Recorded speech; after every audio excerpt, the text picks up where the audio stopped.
When I was 17, I woke up convinced that I was having an asthma attack, but something was different. It wasn't my lungs, it was actually my heart. And hours later, I was sitting in a hospital bed being told that I might have to have a heart transplant. Back in 2021, I woke up with the worst pain I've ever experienced in my life. I've had flare-ups with asthma, and I just thought that it was another asthma situation. So what I did was I woke up and I had my Ventolin, and I actually forced myself to go back to sleep. I woke up a couple hours later after that, and the pain was worse. It was so much worse that when I tried to stand up out of bed, I collapsed to the ground. I had to crawl downstairs to my parents. I was pale, I was sweating, I was dry reaching. The pain, to describe the pain, was like crushing. Like someone was grabbing your heart and squeezing it. Like there was a fire within my heart. I was burning from the inside. I didn't want to go to the hospital. I don't like the hospital. I actually asked my mum to take me to the doctors. And I think she realised halfway to the doctor's office that we needed to go to the emergency department instead. When we got to the hospital, I couldn't walk still, and my mum had to get out of the car and grab a paramedic and a wheelchair, and they had to wheel me into the emergency department. I remember being wheeled in, and there was a massive line to the nurse, the triage nurse, and I remember everyone in the line just looking at me and stepping aside and letting me go first because I was in such a bad way. I got admitted immediately into the pediatric ward, and look, I had some Panadol and had some bloods done, and I was told that in a couple hours I'll be right to go home. I was feeling better. Also hooked up a ECG to me and nothing came up, so I was told I'll be right to go home. 15 minutes within that same statement being told to me, I had 3 people rushing into my room. I had one nurse pull my mum aside as 2 of the nurses were attaching a defib to me. My mum was pulled aside to sign paperwork in case I needed to be resuscitated. They took me straight to emergency care. I remember when I saw the defib, I knew exactly what it was immediately, but my mum didn't know. And I said to Mum, I said, do you know what that is? And that's kind of when it all became real, that it was serious, that it was something more than what I initially thought. After that, the blood tests came back, and troponin is the thing that's used to measure heart damage. It's the level that's used to measure damage within your heart. That's usually sitting at 14. Mine read at 430,000. So that's how much damage had been done to my heart, and that's an indicator of heart failure. So I was in Geelong Hospital for a few days being regularly monitored and tested. I was put through, I don't know how many countless tests I had to do for them to figure out what was wrong with me. I presented as a 17-year-old girl, fit. I just competed at national level in javelin for Victoria 2 weeks beforehand. Of course, they're gonna think, what's up? Why is she having cardio issues? So, but I was in Geelong Hospital for a few days, and Before I was transferred to the Alfred, I was told something that I'll never ever forget, and that was that I might need to have a heart transplant. Then I was taken by the ambulance to the Alfred Hospital, 17, and I was fit, I was strong, and I was training almost every day, and suddenly my heart's failing. They ran so many tests on me. I had an angiogram, a biopsy, a needle through my neck, and this was all done while I was awake. Through my neck and into my heart. Every time they removed a piece of my heart, I felt it flutter. I felt it being plucked. That's not something that you can forget at 17. I just want to be really clear that there's people that go through things much worse, and I can't imagine what it would feel like for some people, and I really recognise their strength. But for me, mentally, I think that was probably the hardest thing that I'd been through. The hospital part was quick. What was harder was everything that came after that. The medication, the aftercare, the uncertainty, being told that I needed to rest for 6 weeks, when your whole life has been sport, discipline and movement, and you've been told to restrict yourself. You feel like you've been thrown out into the ocean with nothing to keep you afloat. I turned 18 and I didn't know who I was without that stuff. That version of me was gone. The ambition, the goals that I wanted to achieve, gone, taken away from me. I spiraled a bit. I spiraled a lot. Drinking, clubbing, and not caring at all about what happened to my body. Because if I couldn't have sport, I didn't know how to be me anymore.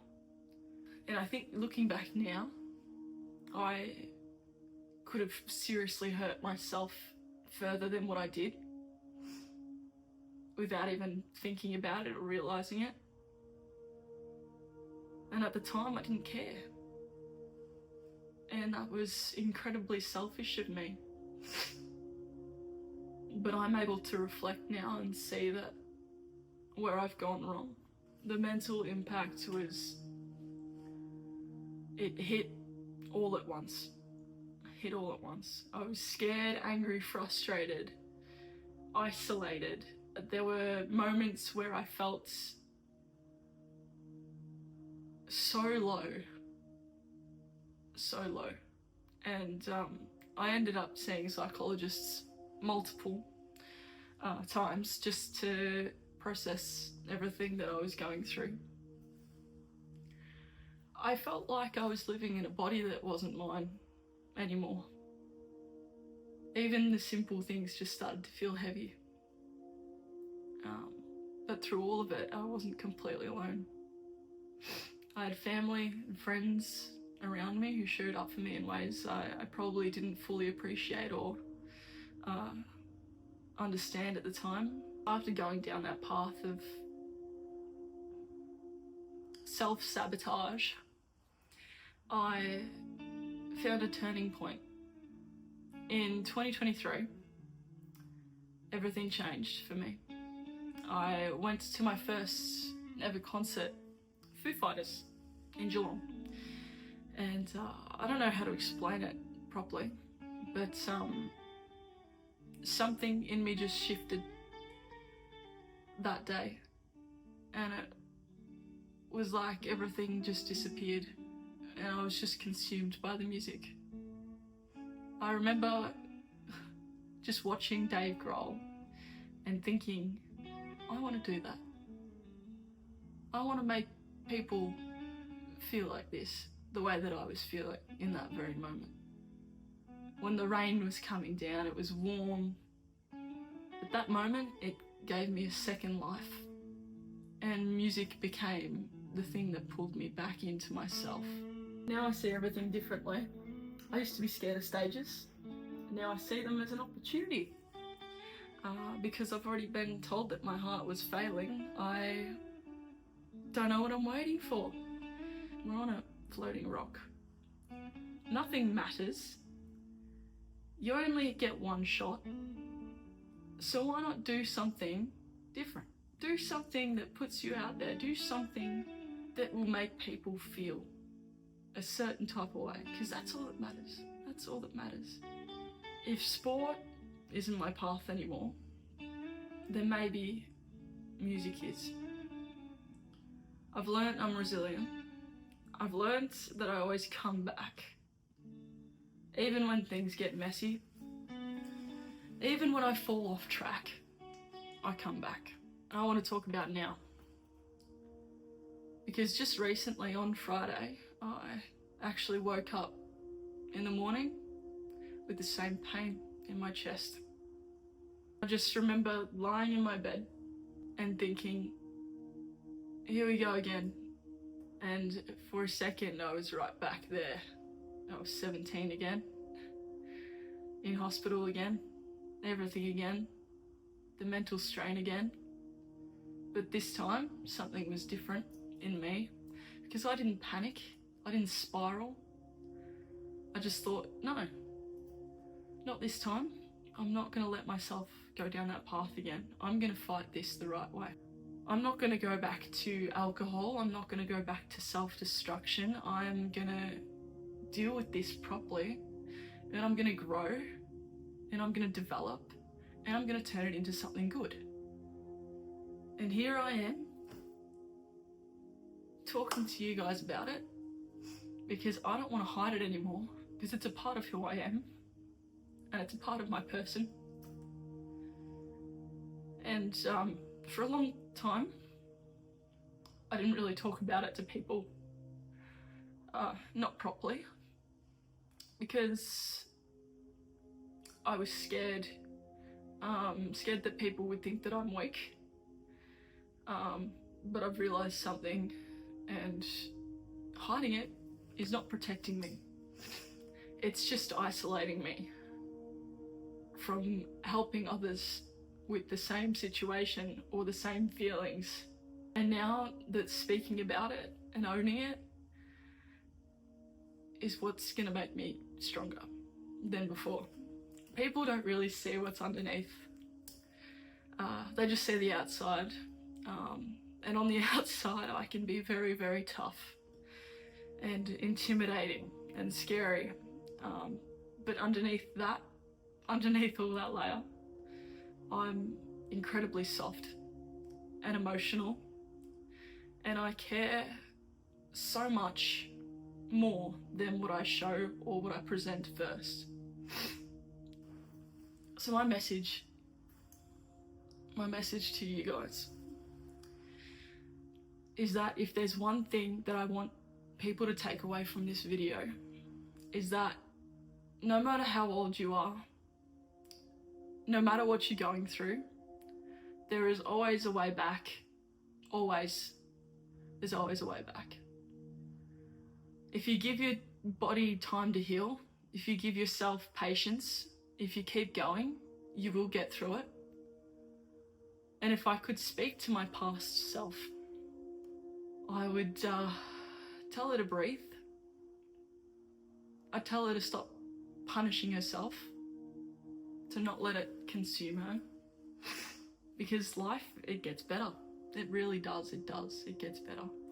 And when you think you're at lowest, you might get knocked down a little bit more, but turn it into something positive. Think, change your mentality. If you've got a strong mentality, you will get through anything in life, I'll tell you that. I will tell you that. If you keep putting yourself down, you'll never ever be able to find peace in yourself, ever. One positive thought can change your outlook on so many different things. The pain that you go through doesn't define you. And the guilt that I feel about my past and the way that I decided to deal with what I had going on. Looking back now and realizing that there were moments that I didn't always follow the guidance that I was provided, and I probably should have. And it was very selfish of me to ignore the advice that I was given. At the time, I just didn't think that there was a better way around it. And that's when that mental game comes into play. And yeah, now I'm 22. This is my story. But I'm still here. I've survived it twice now. And I'm not hiding behind it anymore. And just to be real with you guys, this story isn't over for me. I was told after having an MRI just 2 days ago now that I've actually been told that I'm gonna have to have a defib implanted into my body.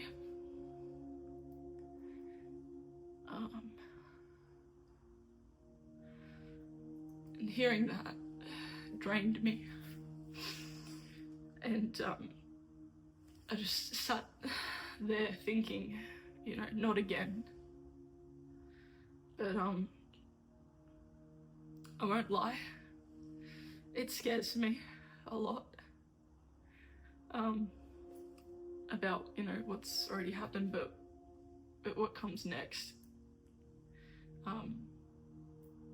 But the thing is that I'm not running from it. I'm facing it directly. And I'm not hiding from it anymore. There's just a lot that adds up with everything. And yeah, it makes me feel like shit at times. But I'm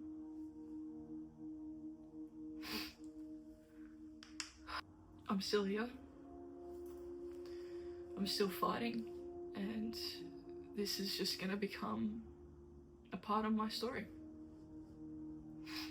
No guts, no story.